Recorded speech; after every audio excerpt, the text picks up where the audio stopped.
রাত্র 9টার সময় ঘুমিয়ে পড়া পোলাটারও দিহি এখন হয় সারা রাত্র জায়গা থেকে সিগারেটের মাথায় আগুন ধরায়, আর নয়তো চোখের জলে বালিশ ভিজায়।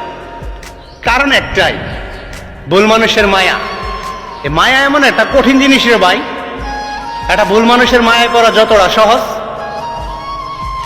ওই ভুল মানুষের মায়া থেকে বেরিয়ে আসা ঠিক ততটাই কঠিন। তবে এখানে একটা কথা আছে, সৃষ্টিকর্তা এই পৃথিবীতে শূন্যস্থান বলতে কোনো কিছু রাখে নাই। একজন যাইব তো 10 জন আইব। শুধু নিজের জীবনের পরিবর্তন করতে হইব, জীবনের মোড় ঘুরাই দিতে হইব।